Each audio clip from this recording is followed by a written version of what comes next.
오늘 의원총회에 처음으로 후보님께서 참석해 주셨습니다.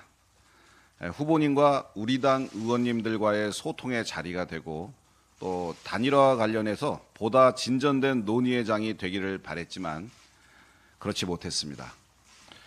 지금까지 실무적 과정을 진행해온 사무총장으로서 제 심정은 참담하다는 말이 모자랄 정도로 충격 그 자체입니다. 무도한 이재명 세력에 맞서 승리하는 것이 우리에게 주어진 최우선 과제이기 때문에 그동안 후보님이나 후보님 캠프에서 말씀하시는 여러 부분 중 오해나 왜곡이 있는 부분에 대해서 사실관계를 구체적으로 따져서 반박하거나 하지는 않았습니다. 그러나 오해가 또 다른 오해를 낳고 불신을 키우고 있는 상황은 막아야겠기에 팩트체크 차원에서 몇 가지 설명을 드리고자 합니다.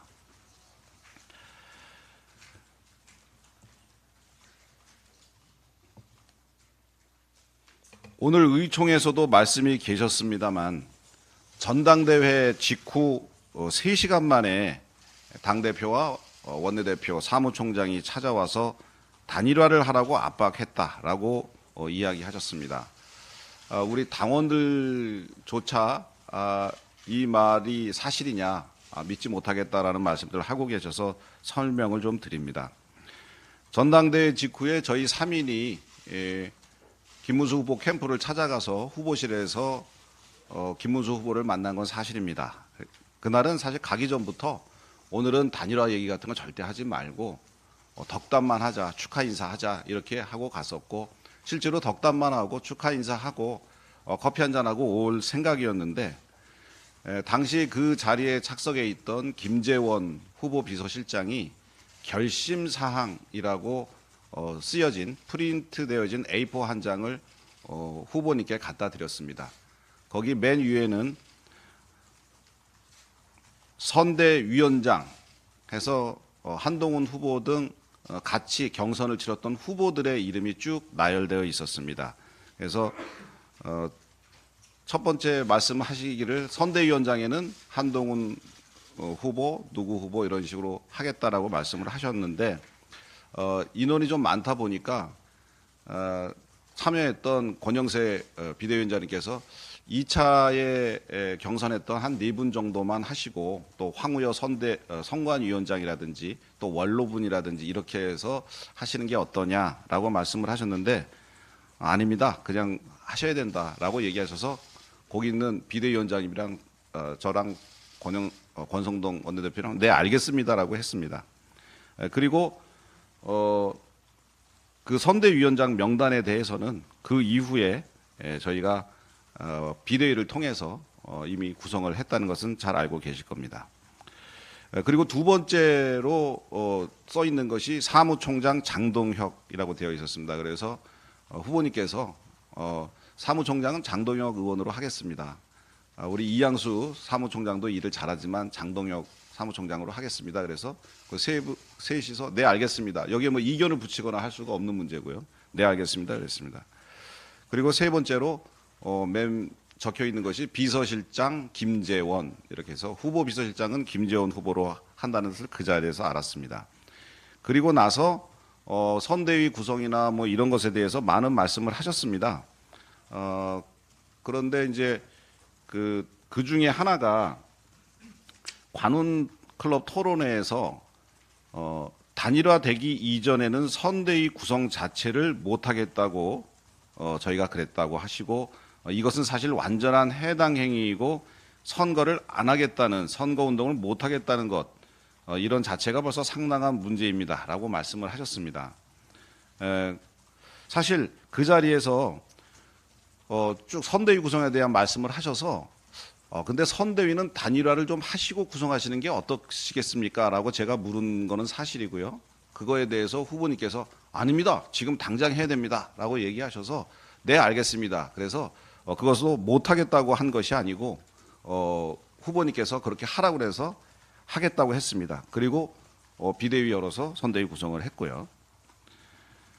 그리고 사무총장을 또 교체하려고 했는데 교체가 안 되었다라고 말씀을 하셨습니다. 사실 사무총장 교체를 5월 3일 저녁에 그걸 같이 있을 때 후보님께서 말씀하셔서 저는 돌아와서 바로 사무실 총장실의 집기 제 소지품들을 정리를 해서 모든 물건들을 다 뺐고요. 그리고 다음날 아침 9시 반에 우리 당의 실국장 회의를 소집을 했습니다. 바로 이 자리에서. 그래서 아침 9시 반에 실국장들에게 앞으로 장동혁 사무총장이 오니까 잘 손발 맞춰서 선거 잘 치르기 바란다 하고 저는 이제 사무총장직을 그만뒀고, 그런데 장동혁 사무총장이 와서 일을 하는 줄 알았는데 그 다음 날 비대위원장께서 저한테 전화를 하셔서 장동혁 사무총장이 못하겠다고, 사무총장을 좀 맡기 어렵다고 하니 당분간 좀 와서 사무총장을 좀 맡아줬으면 좋겠다. 사무처는 계속 돌아가야 되기 때문에 비워둘 수가 없다 해서 네 알겠습니다 하고 임시적으로 제가 와 있는 것으로 생각하고 지금까지 근무를 하고 있습니다. 그래서 사무총장을 당에서 교체를 거부했다는 말씀도 사실은 아닙니다. 그리고 후보실도 마련해 주지 않았다는 것이 기사화가 된 바가 있습니다. 사실은 후보실은 총무국장한테 제가 지시를 해서 후보실을 후보님이 쓸 수 있도록 깨끗하게 정리를 해놓고 여성 당직자 2인을 배치해서 손님들 오면 응대할 수 있도록 해주고, 그리고 후보실에서 근무할 수 있는 직원들을 후보님 측에 여쭤서 누구누구를 원하느냐 하면 그대로 좀 인사를 내주는 게 좋겠다라는 얘기를 사실은 제가 그만두기 전에 이미 지시를 했습니다. 그런데 그 후보실도 마련해 주지 않았다는 이야기를 후보 측에서 했다는, 후보님 측에서 했다는 이야기를 듣고 확인을 해보니 장동혁 의원에게 아마 그 명단을 줬는데 장동혁 의원이 사무총장에 앉지를 않으면서 인사 발령이 이루어지지 않은 것 같았습니다. 그래서 그 보도 이후에 즉시 후보실은 이미 연령이 개방되어 있고, 그다음에 새로이 그 후보실에서 일할 직원들 명단을 주시면 바로 조치하겠다라는 그런 얘기를 했는데 아직까지 인사에 대한 말씀은 안 하셨습니다. 그리고 전당대회 그리고 정국위 개최가 당원 당규를 개정해서 후보를 끌어내리려 하는 것이다라는 말씀을 했습니다. 관훈 토론회에서도 후보 교체 시나리오 누가 기획하고 누가 실행하는 건 다 보이고 있고요. 당 사무총장을 자기 하수인처럼 앉혀가지고 당 지도부의 실무 책임자 아닙니까? 이런 사람이 선관위원장 한 역사가 없습니다라고 그렇게 말씀을 하신 바가 있는데, 아직까지 지금 여러 가지 TV 토론회라든지 그다음에 오늘 지금 진행되고 있는 여론조사 이런 것들은 저희 당에서 마련한 자체 경선 로드맵입니다. 그 경선 로드맵이지 이것을 가지고 후보를 끌어내리겠다라고 단 한 번도 회의를 하거나 의결을 한 적이 없습니다. 만약에 오늘 의총이라든지 오늘 비대위에서 그런 의견들이 모여지게 된다면 그렇게 할 가능성은 있습니다. 하지만 지금까지 그렇지 않은데도 불구하고 이렇게 얘기하시는 것은 좀 사실과 다르다는 말씀드리고, 특히 당원 당규를 개정해서 후보를 끌어내리려 했다 하는 것은 전혀 사실이 아니라는 말씀을 드립니다. 당이 대선 후보에 대해서 지원을 계속 거부하고 있다. 지금은 제가 지방을 가도 국회의원들한테 거기 가지 마라, 후보와 동행을 하지 마라 이런 식으로 이야기를 하고 있다라고 후보께서 말씀을 하셨는데, 당 지도부는 의원님들을 비롯한 어느 누구에게도 어디 가지 마라, 동행을 하지 마라 이런 식의 얘기를 한 적이 없고 할 수도 없는 상황입니다. 특히 오늘 그 대구와 부산을 가신다 그래서 대구의 시당에서 500명을 당직자들을 모아서 후보님을 맞이할 준비까지 다 했는데 가지 않으셔서 취소됐고요. 그 이전에도 계속 그랬습니다. 어디를 가시든지 당원들과 당직자들이 가서 도울 수 있도록 했고, 의원들이 못 온 경우에는 여기에 의총이 있거나 아니면 본회의가 있어서 못 내려가신 것 때문에 그렇게 오해하실 수가 있는데, 근데 본회의장이나 국회 상황을 확인해 보시면 왜 못 왔는지는 금방 아실 수가 있기 때문에 그것은 오해에서 비롯된 것이다라는 말씀을 드립니다. 당에서 한덕수 후보에게 홍보 대행사를 알선해 주는 등 지원을 했다. 대선 준비를 한덕수 후보를 중심으로 했다라는 말씀도 하셨고, 또 한덕수 후보 일정도 다 짜줍니다라고 관훈 토론회에서도 얘기를 했습니다. 한덕수 후보 측과 지도부는 물론 당 사무처가 어떤 교류하는 게 없습니다. 유일하게 하는 것이 단일화를 한다고 해서 저희가 단일화를 하게 되면 홍보물을 만들어야 되는데 그것이 시간에 분명히 쫓기게 되어 있습니다. 그래서 그 시간에 쫓길까 봐 선전벽보에라든가 그다음에 선거 공보에 들어갈 사진은 저희가 필요하기 때문에 그 사진을 찍어야 된다. 그런데 다른 데다가 맡기면 퀄리티를 저희가 보장할 수 없어서 그 두 분에 대한 그 사진 촬영 그것만 스튜디오를 우리가 예약을 해줬고 그것만 가서 한 게 유일합니다. 그런데 그거조차도 5월 4일에 박수영 의원과 그리고 장동혁 의원께 저희 홍보국장이 다 보고를 드리고 진행을 했기 때문에 오해를 할 소지가 전혀 없었던 건데 그렇게 오해를 하게 되신 것 같습니다. 지금까지 그동안 뭐 다 설명이 됐는지는 모르겠습니다만 제가 이 말씀을 드리는 이유는 반박이나 뭐 이런 것을 하기 위해서가 아니고 그동안 사실 후보님께서 하신 말씀이나 뭐 그런 거에 대해서 뭐 오해다 아니다라고 반박하는 것이 사실은 좀 굉장히 어려운 일이었기 때문에 안 했었는데 이런 오해가 쌓여서 지금 그 섭섭해하시거나 그런 것이 어떤 그 단일화에 방해가 되는 그런 요소로 작용하는 거 아닌가 하는 생각에 자세히 설명을 해드리는 겁니다. 이런 것들은 다 오해이고 그 실제는 그런 게 아니다라는 것을 이해해 주셨으면 좋겠고 이런 이야기들을 자꾸 주변에 그 후보님 주변에 계신 분들이 잘못 전달하시는 것 같아요. 그래서 이 보도를 보시면은 후보님께서도 이거를 직접 보도를 접하시면 사실이 아니구나라는 점을 이해해 주시고 이것은 좀 정확하게 좀 이해해 주십사 하는 그런 차원에서 말씀을 드립니다. 이상입니다. 질문 있으시면 제 질문 답변 드릴게요.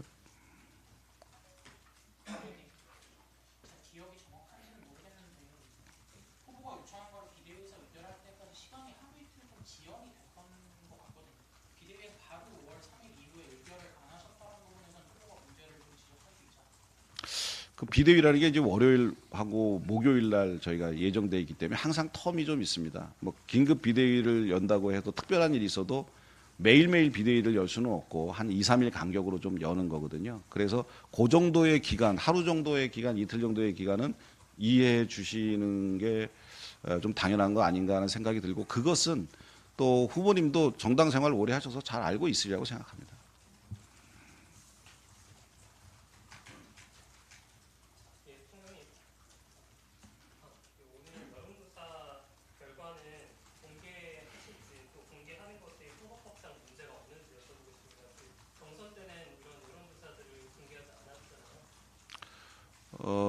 경선 때는 이제 공개하지 않았고 최종에는 다른 여론조사 결과에 영향을 미칠 일이 없기 때문에 마지막 경선 여론조사는 공개를 했는데요. 오늘 것이 어떤 것인지 선관위에 문의를 해놨는데 선관위에서 아직 답을 못 받은 상태입니다. 그 어떤 언론에 그리고 대중에게 공개하는 것이 공직선거법상 가능한지 불가능한 것인지 그거에 대한 답변을 받으면 즉시 기자분들한테 드릴 거고요. 공직선거법상 가능하다고 해도 그것을 공개하는 것이 타당한지 아닌지에 대한 그 지도부의 회의를 거쳐서 나중에 결정이 되면 알려드리도록 하겠습니다. 혹시 가처분이 인용될 경우에 당차원의 대응 방안 세워주신 게 있으신지 궁금합니다. 가처분 신청은 인용이 되면 뭐 만약에 그 전국위원회를 열지 못하게 되기 때문에 그렇기 때문에 그냥 김문수 후보로 좀 쭉 가는 거고요. 물론 이제 최종적으로 뭐 판단은 비대위에서 또 하겠지만 그리고 만약에 기각이 되면 뭐 당에서 앞으로 추가적으로 어떤 절차를 밟을 수 있는 상황이 되고요. 그렇습니다.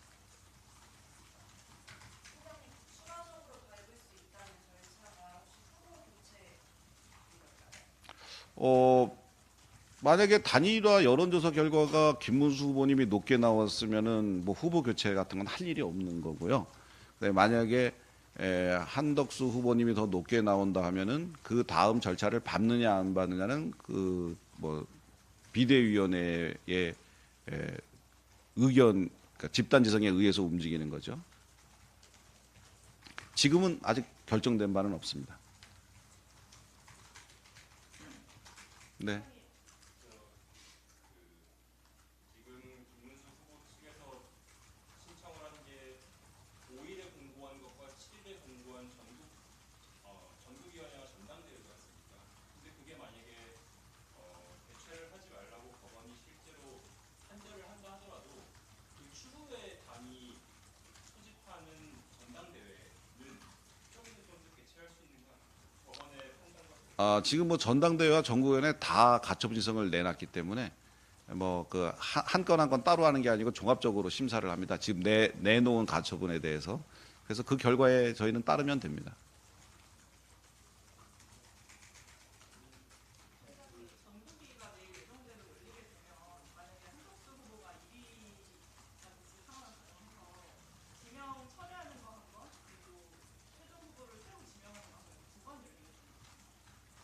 그거는 아직 일어나지 않은 일이기 때문에 가정에서 설명드린 것은 좀 적당하지 않은 것 같습니다.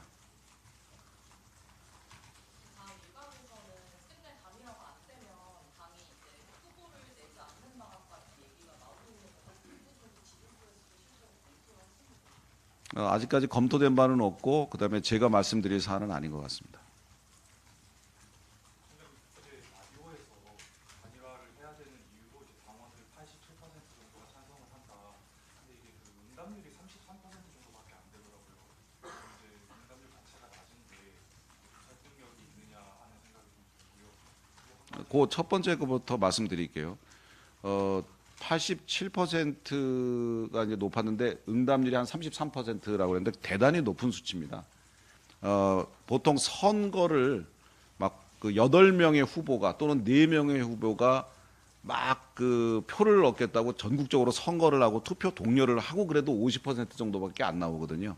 그런데 이것은 어떤 사안에 대해서 해야 되냐 말아야 되냐인데 거기에 대해서 33%면은 대단히 높은 수치다라고 생각하고 보통 10% 이상만 돼도 당원의 10% 이상만 돼도 그것은 그 상당히 당 지도부가 중요하게 판단해야 될 만한 그런 사안입니다. 그리고 한 가지 더요. 그리고 이제 한덕수 후보께서 이제 11일까지 단일화가 안 되면 사실상 변명 세력을 돕겠다라고 했는데 이 말이 무슨 이제 김문수 후보로 단일화가 이미 된 게 아닌가 그런 생각이 들어요. 그것은 뭐 한 후보 측의 그 발언이기 때문에 제가 언급하는 것은 바람직하지 않은 것 같습니다.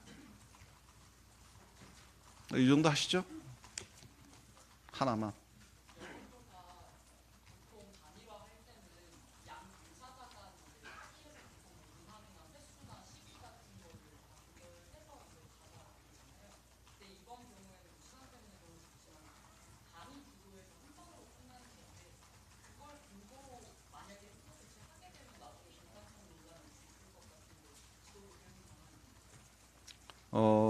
지금은 그 당이 마련한 로드맵이고요. 단일화 로드맵이고 그 단일화 로드맵은 후보들의 합의가 있었더라면 되게 좋았을 텐데 합의가 없었기 때문에 당이 자체적으로 마련한 겁니다. 그래서 정당성을 확보를 하고 있고 여론조사 1회라고 해서 얘기를 하셨는데 샘플 수가 뭐 1000샘플, 2000샘플이 아니고 그것보다 되게 많기 때문에 그것은 충분히 여론을 반영한 거고 그리고 당원에 대한 것, 국민에 대한 것을 별도로 하고 있기 때문에 충분히 여론과 당심을 반영하는 조사 자료라고 생각합니다만 질문 중에 그것을 나중에 어떤 자료로 사용하느냐라고 물으셨는데 그건 아직 결정된 바가 아니기 때문에 참고해서 이해해 주시면 감사하겠습니다.